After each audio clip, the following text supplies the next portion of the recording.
So imagine you are constructing this state-of-the-art multi-million-dollar office building. Right.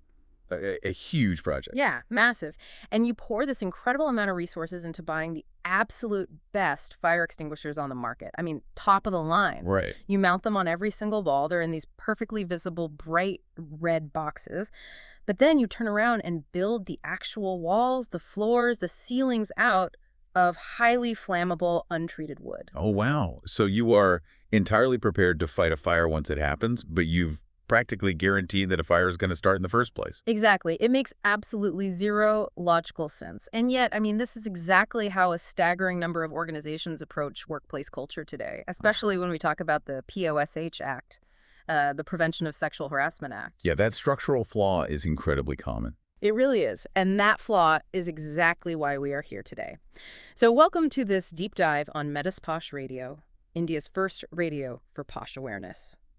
Today, we are exploring a massive, really necessary shift in how organizations handle workplace sexual harassment. Right, because we are moving from just reacting to the flames to actively fireproofing the building. Yes, fireproofing, which is so crucial. And that shift is, frankly, long overdue. I mean, for years, the corporate conversation around POSH has been almost entirely fixated on redressal. Just the aftermath. Exactly. Organizations focus heavily on the policies, the formal complaint mechanisms, the investigations, the internal committee, the IC. Which are the fire extinguishers in our analogy. Right. Those mechanisms are your fire extinguishers. And don't get me wrong, they are legally and morally essential. You need them. For sure.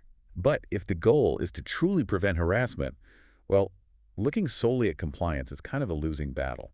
We have to examine how to engineer an environment where inappropriate behavior is just starved of the oxygen it needs to survive. So if the ultimate goal is fireproofing the culture, our core mission for this deep dive today focuses on a highly influential part of that process, which is the role of men as everyday allies in building respectful, inclusive workplaces.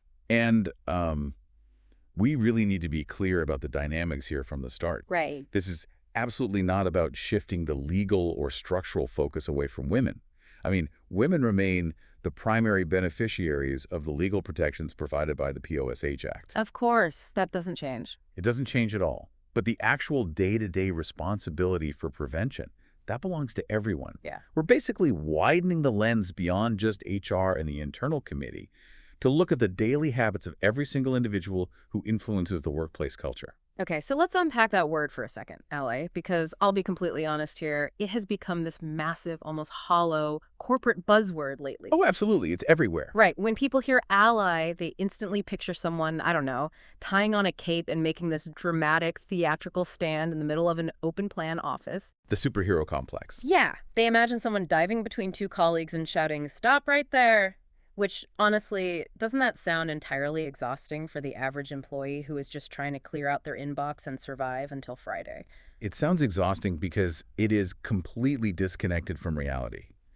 I mean, from a POSH perspective, the whole superhero myth is actually quite counterproductive. Really? How so? Well, because being an ally is not about acting as a rogue vigilante or, an amateur private investigator. Right. It have nothing to do with blindly taking sides. And it is absolutely not about speaking on behalf of someone else as if they lack the agency to speak for themselves, Okay, so if we're stripping away the cape and the grand gestures, what does actual allyship look like on a random Tuesday afternoon? Honestly. It looks remarkably boring from the outside. Boring. Very. True allyship exists almost entirely in micro-choices. It's the conscious decision to not chuckle at a joke that clearly crosses a professional line. Just withholding the laugh. Exactly. It's respecting personal boundaries when making small talk before a meeting starts. Oh. Or recognizing when a colleague is constantly being spoken over and deliberately carving out space for them to finish their thought. Right, like, hey, I think she was still speaking. Yes. Sometimes it's as simple as saying, let's keep the discussion focused on the project, when office banter starts drifting into inappropriate territory. But I mean, those feel so insignificant. In the moment, choosing not to laugh at a bad joke feels like it has zero impact on the broader corporate machinery. And that assumption right there is the trap. We tend to think culture is defined by those big, bold mission statements written on the lobby wall. Yeah, the core values posters. Right. But in behavioral psychology, culture is defined by what a group collectively tolerates in its smallest interactions. Ah. So the micro choices are the fireproofing materials. Precisely. Prevention isn't magically achieved just because HR ran an annual mandatory awareness session. No one is cured by a PowerPoint. Definitely not. Prevention is achieved when employees consistently model empathy and accountability in tiny interactions. Because that signals to the brain, hey, this is a safe space and certain behaviors will not be rewarded here. Okay, so if those tiny micro choices are the building blocks, then we really have to look at whose blocks carry the most structural weight. Because let's be real, in any corporate hierarchy, not all influence is created equal. No, it certainly isn't. The baseline is set at the top of the food chain, right? Absolutely. Leadership acts as the ultimate behavioral compass. There's a fundamental reality in organizational psychology that we often try to ignore, which is that employees do not follow policies. They follow people. They watch what the people holding their performance reviews are doing. They watch everything. Employees constantly observe how their leaders communicate, how they handle stress, and most crucially, what behaviors they choose to actively ignore. Right, the turning a blind eye. Exactly. Yeah. You can have a brilliantly drafted, legally watertight POSH policy, but it loses 100% of its credibility the second a senior leader is seen dismissing a derogatory comment at the water cooler. Yeah, the hypocrisy just kills it. It does. The preventive intent of the POSH Act only materializes when leaders actively model the values they preach. But wait, I mean, most employees are not interacting with the CEO or the VP every single day. Right. The person shaping their daily reality is their direct manager. You know, that middle layer. Yes. Managers are the true culture carriers of any organization. They have the single greatest day-to-day impact on an employee's actual lived experience of the workplace. Because they're the ones you talk to every morning. Right. A manager isn't just assigning tasks. They're fundamentally responsible for the microclimate of their specific team. I look at it this way. If the internal committee, the IC, is the specialized surgical team handling a major crisis, then the manager is the triage nurse. I like that analogy. Right. The triage nurse assesses the situation, stabilizes the patient, and ensures they get to the right department. But they shouldn't be grabbing a scalpel and starting an open-heart operation. No, they absolutely shouldn't. Yet I feel like my instinct as a manager would be to protect my team. I'd want to fix the problem myself. I mean, why shouldn't a manager ask a few preliminary questions to see if a POSH complaint is like a genuine issue or just a misunderstanding? Because that well-meaning instinct is a legal and psychological landmine. Really? A landmine? Yes. This is where that hero complex we talked about actually damages the process. Managers frequently fall into the trap of trying to play detective. They just want the facts. Sure, they think they're solving a problem efficiently.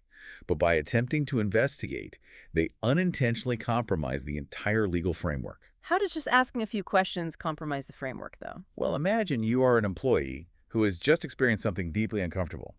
Your manager pulls you into a room and starts interrogating the details to determine if your claim is valid enough for HR. Oh, I see. That sounds terrifying. It is. Without the specialized training that the IC receives, a manager might ask leading questions, unintentionally intimidate the employee, or, frankly, inadvertently leak confidential information to the rest of the team while trying to figure it out. So they're essentially operating without a medical license? Precisely.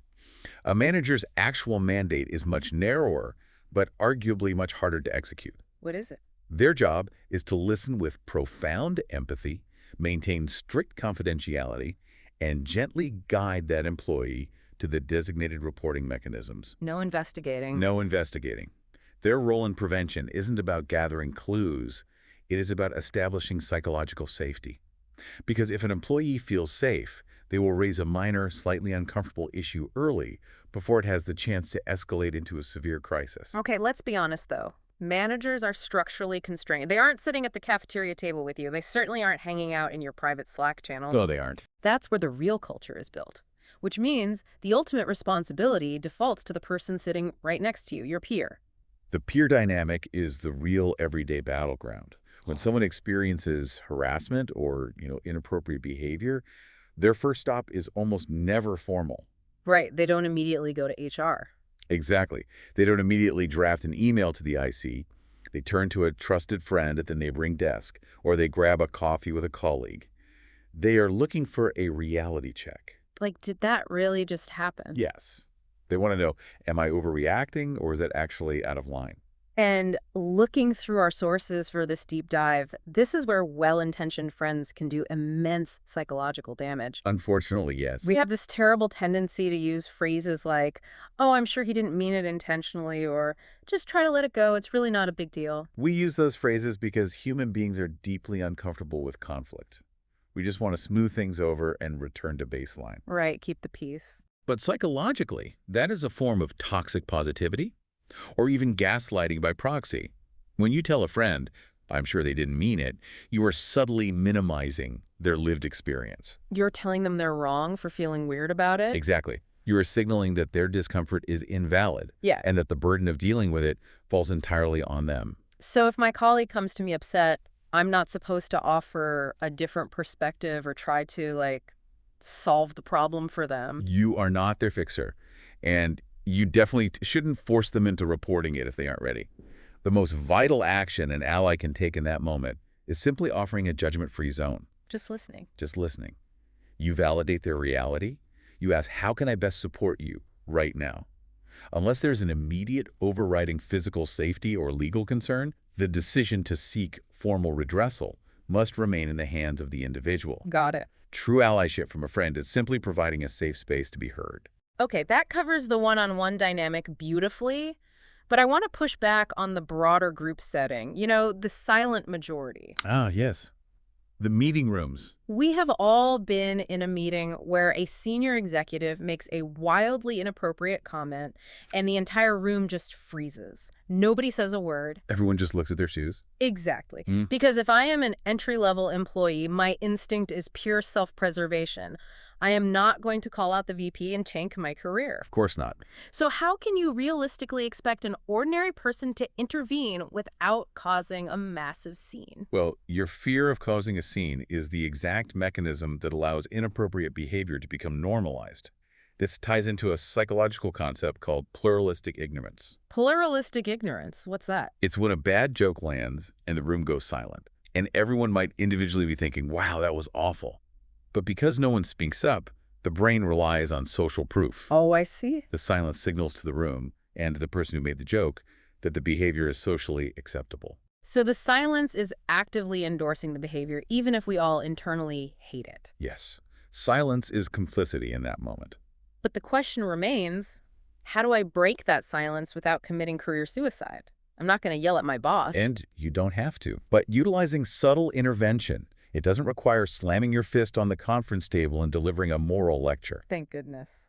Subtle intervention is just about recalibrating the room's energy. If someone makes an inappropriate comment, you consciously choose not to laugh. You let a split second of awkwardness hang in the air, and then you calmly say, anyway, let's circle back to the key 3 projections. You just pivot. You pivot. You have effectively signaled that the comment landed flat, it wasn't amusing, and it isn't the baseline of acceptable behavior here. That's brilliant. You disrupted the social proof without starting a screaming match. Another great method is the delayed check-in. After the meeting, you privately approach the colleague who was targeted and say, hey, that comment earlier was completely out of line. Are you doing okay? That feels infinitely more doable.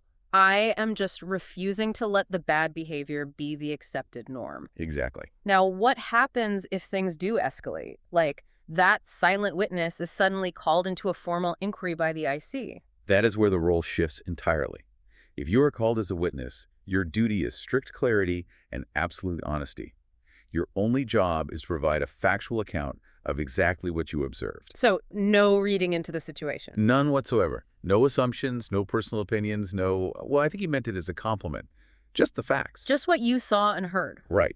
The entire integrity of the POSH system relies on witnesses providing untainted accounts.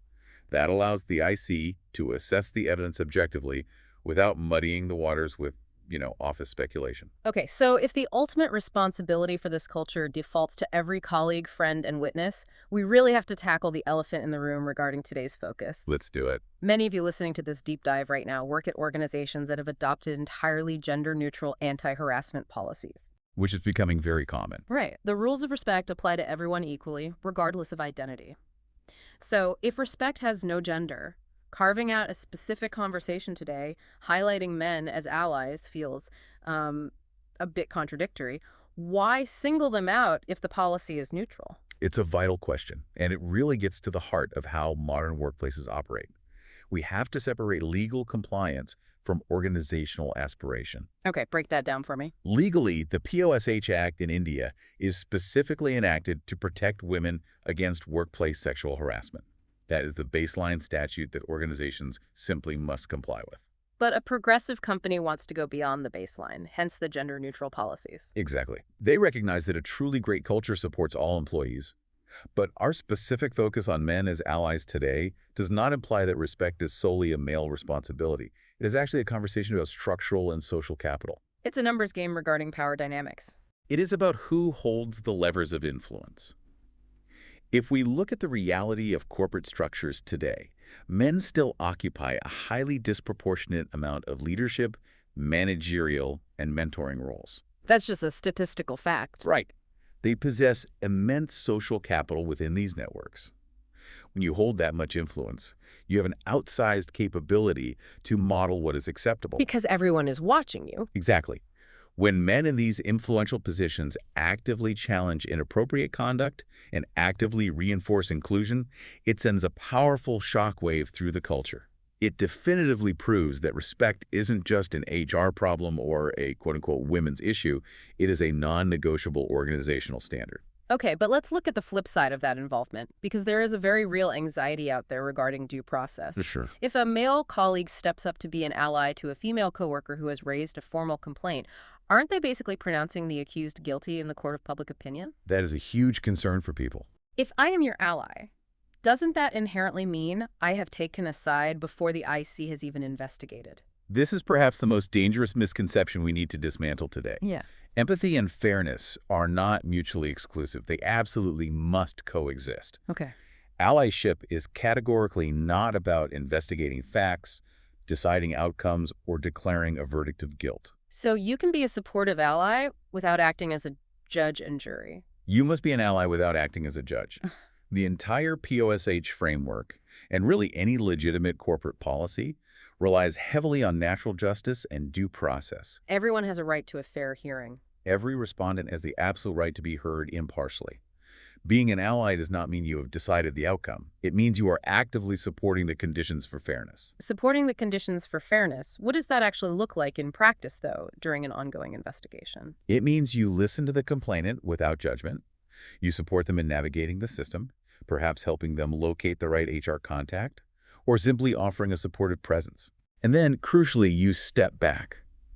You trust the organization's formal processes to establish the objective facts. So no vigilantism. None. It means you refuse to participate in cafeteria gossip, you don't form factions, and you don't socially ostracize the accused while the investigation is still pending. You uphold the dignity of the process for everyone involved. You are holding the space for the system to work as it was designed, rather than letting the office rumor mill jump to conclusions. Exactly. A truly respectful workplace supports its people with profound compassion, but relies strictly on its formal processes for impartial justice. You need both to survive. Wow. Let's take a step back and look at the entire building we've been constructing throughout this deep dive. We've covered a lot of ground. We really have. And if we synthesize all the insights we've pulled from these Metis POSH sources today, the ultimate takeaway is incredibly clear. Compliance, the policies, the mandated training, the IC, that is your foundation. It is the legal requirement to keep the doors open. But culture. Culture is the aspiration. Right. Respect has no gender, and neither does the responsibility to uphold it. Because every single employee, regardless of their job title or their place in the hierarchy, possesses the influence to shape someone else's daily reality. Absolutely. So to you, the person listening to this right now, I want you to really examine your own micro-choices. How are you deploying your influence today? Think about those small interactions. Yeah. Are your everyday interactions at the coffee machine or in the project kickoff meeting reinforcing dignity? Or are you participating in the silent majority, relying on social proof to normalize behaviors that just have no place in your building? It ultimately comes down to a deliberate choice. Yeah. Are you just staring at the fire extinguisher on the wall, hoping you never have to use it? Right. Or are you actively fireproofing your daily interactions? And that leads to a final, really lingering thought I want to leave you with as you go back to your day. Oh, this is a good one.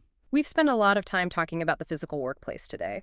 We've explored the dynamics of shared glances in a conference room, the awkward silence after a bad joke, and checking in on a colleague by the water cooler. All very physical in-person things. Exactly. We've talked about the physical reality of reading a room and recalibrating its culture. But how does this entire framework fundamentally change in the era of remote work? Right.